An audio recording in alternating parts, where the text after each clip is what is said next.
When producing a virtual event, I would say engagement is key here. So with the conference, it's to run a show. With the virtual events, it is engagement. Engagement is the name of the game. You're tuned in to the Event Gems podcast. Hey, Trailblazers, welcome to another episode of Event Gems. Today, we're going to be talking about different types of events that you can host for your business. So, if you're new to the podcast or if you've been a long-time listener, then you know I'm always talking about how events can be a great opportunity to build brand authority, build relationships, market your business, and create a pipeline for new potential clients. When done right, that is. Incorporating an amazing experience, the event has the power to create a lasting and powerful impression for what your business has to offer. When people have a high touch experience with your brand where they feel like they have fun, they get value, they can connect. On the flip side of that, you get to create buzz, build authority, and unclog your pipeline. So, can we just say unclog your pipeline? Unclog your pipeline.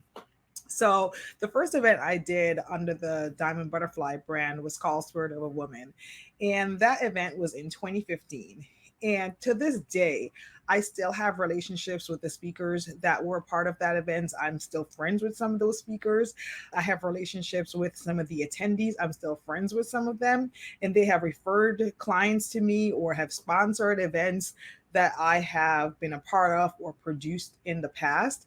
So do not discount the power of relationships. Yes, we all want to profit from events, but sometimes it's really about the relationships that we build through events and how those relationships can support us over the course of our business career. As a business owner, you've probably attended many events yourself, from trade shows to conferences to webinars to summits. And certainly you've seen the benefits of these types of events. These events can be the lab where we really get to network and sharpen our industry skills. So keep this in mind when you're hosting your own event. Is this an event that you would attend? Is this an event that you would get value from? So, if you're unclear about the type of event you want to host, or maybe you're a new business owner or you've never hosted an event before, then this is the podcast episode for you. And I am on a lot of people's lists. And one of the things that I've noticed is that 2023 is the year that a lot of people are hosting their very first event. So I think that it is the ripe time, considering that we've been in lockdown and experiencing the pandemic for the past like 2.5, 3 years. Now is the time that people are wanting to get out, they're wanting to connect, they're wanting to build community and build relationships because we've been primarily operating online for however long. So I'm going to go over some of the most common types of business events in hopes that maybe it might spark an idea for you about a particular type of event that you might want to implement for yourself. Now, you're going to do what works best for your audience and what serves your business goals. So, if you listen to the previous podcast episode that I did with Tanya Harrison, we talked about setting your growth goal and then thinking about how events can be a part of your strategic plan or be implemented within your business model so that it supports your growth goal. So if you haven't listened to that episode, you want to go back and go check that out. Now remember, the key to a successful event is planning. Yes, I know it sounds counterintuitive to mention that, but events are a lot of work and can be expensive. So you want to make sure that you're reaping all the benefits that can come from proper planning. So let's get into it. The first event I'm going to talk about, and typically this isn't an event that people don't talk about a lot, especially when you're talking about business related events, is appreciation or client events. This is an event where you show your appreciation for your current clients.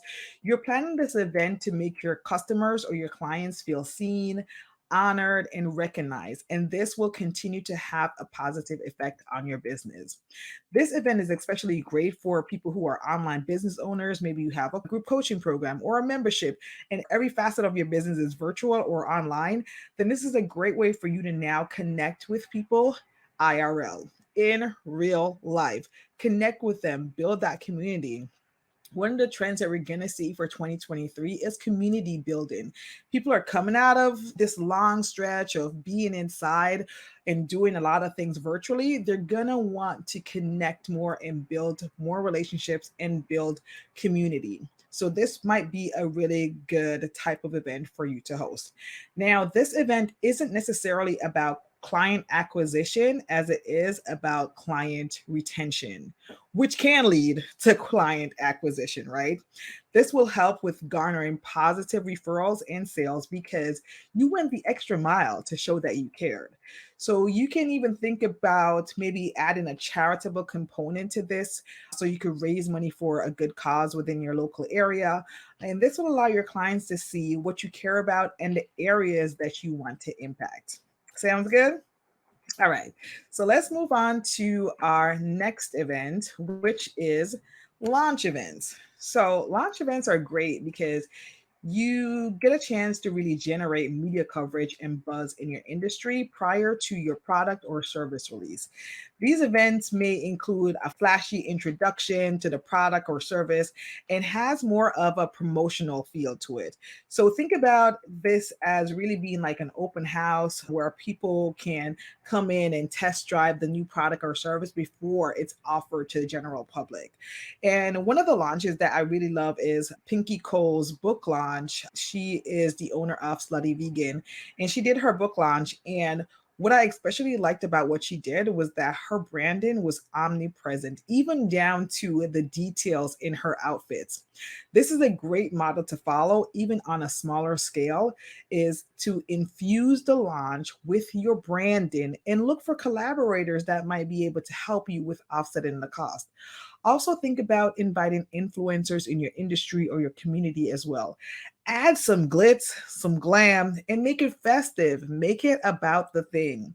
The thing is the star of the show, so you're going to make it about the thing. Apple and Tesla are two companies that have perfected this model of making a statement with their launches. If you haven't watched one of their launches before, then I suggest you go ahead and check it out on Google. So, launch events are an effective way to get your current and prospective clients engaged in and excited about an upcoming product or service. And you can even offer a promotional code or a bonus just for those people who were in attendance. The next one we're going to talk about is seminars and workshops. So let's start out with seminars first. A seminar is typically a half day or a full day where you might have one or more subject matter experts on a particular topic or technique or practice, right? So for business owners or companies, they would host a seminar maybe on email marketing for small businesses, right? And they're going to teach attendees the strategies for segmenting their audience or how to convert leads through email marketing. Or it might be a personal development workshop or seminar.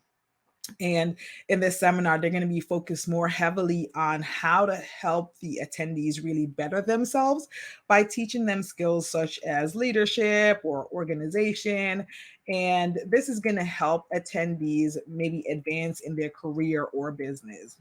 So, with the workshop and the seminars, it's usually smaller. So, it might be like a 10 to 50 people, and it focuses in going more in depth on that one or two main subject. With the workshop, it might be a little bit different from a seminar in that it's usually more hands-on and involves more interactive exercises, questionnaires, group discussions to really help attendees learn the particular skill or technique that's being taught. So, hosting these types of events can be an effective way to show your business knowledge to others and to establish yourself as a trusted industry expert. And these can be done online or in person. The next event we're going to talk about is conferences. So typically when we think about business events, you what might come to mind at first is a conference. This type of event is usually a larger scale, requires a larger budget, and has several features, right? So it might have several different experts or speakers who are educating attendees on a relevant industry topic, right? So you can host a 1 day conference or a 2 day conference or a 3 day conference. And with regards to 2 or 3 days, I don't have any experience with a 2 day conference, so I can't speak to whether it's better to do a 2 day versus a 3 day. However, I was listening to an episode of a podcast recently with, and Neo Davis was on, and he said something. He said immersion equals conversion. And when he said that, that really stuck with me because essentially what he was saying is the longer people are with you and in that space and in that community, and the longer they get to experience you, the more likely or the higher probability it is for them to convert. So if you're thinking about between a 2 day or a 3 day, immersion equals conversion. So that might be something that you want to think about. But again, as always, do what works best for you. Typically, with these conferences, you might have sessions. You might start out with a keynote speaker, and then you have out rooms or breakout sessions based on a specific topic. The key to having a great conference experience is the run of show. You want to make sure that the content flows well and that attendees know where they're going and what they're doing at what time. So that's really the key to this. It's a big production, and you want to ensure that the attendees have an amazing experience and they know when those breakout sessions are, or they know when those breaks are, and they know which room the session is in, right? So you want to make sure that this is easily accessible, not only to the attendees, but also to all your team members, and that you're breaking out all of the different points within your run a show, and that content and information really flows well. Next one we're going to talk about is virtual events and summits. So, as a result of COVID, we are all now familiar with virtual events, online events, if you weren't necessarily familiar with them before or even participated in them before. You now know about what these things are all about, right? These are the types of events that people can do from their home, their offices.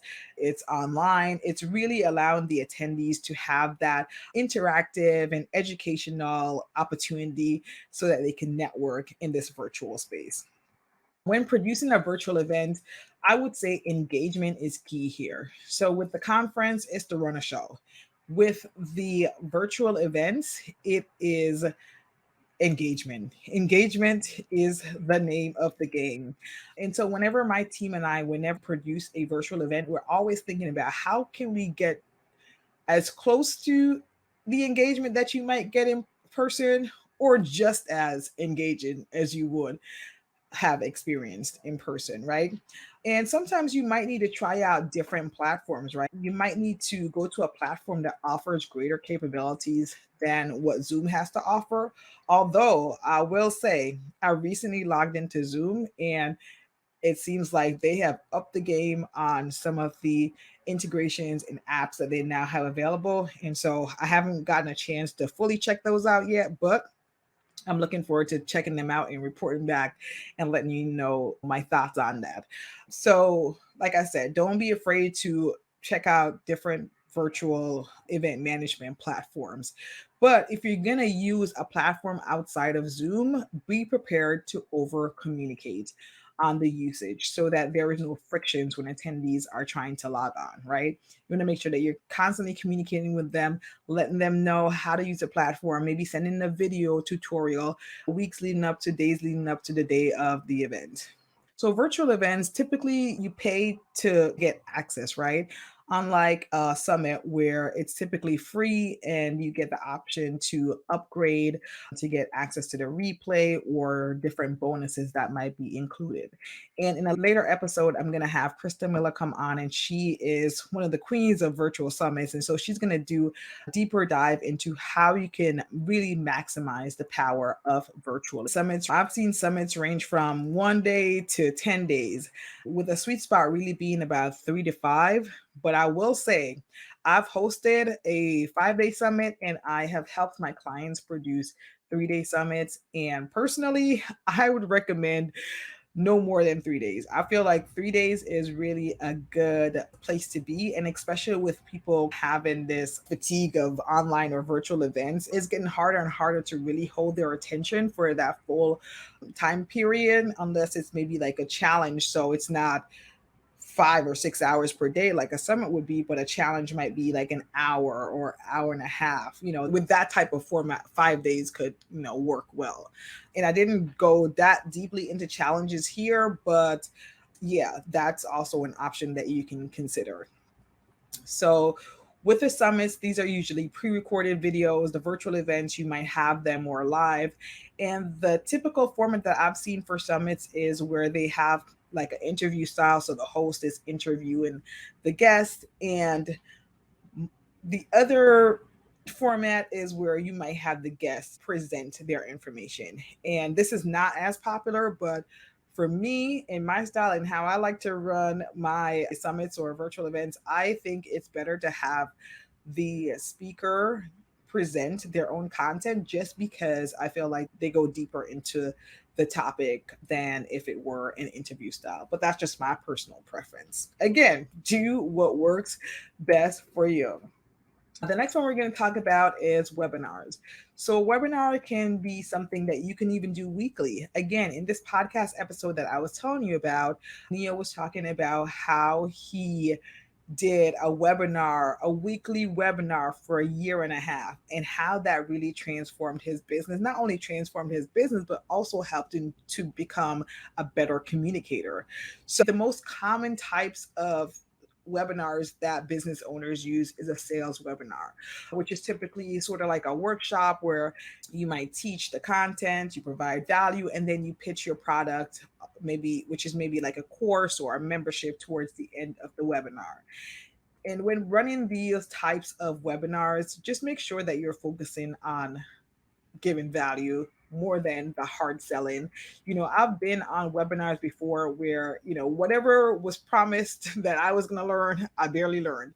It was like a smidgen. It was so small with regards to the information. And I felt like the majority of the webinar was just like selling, trying to get me and whomever else is on into the program.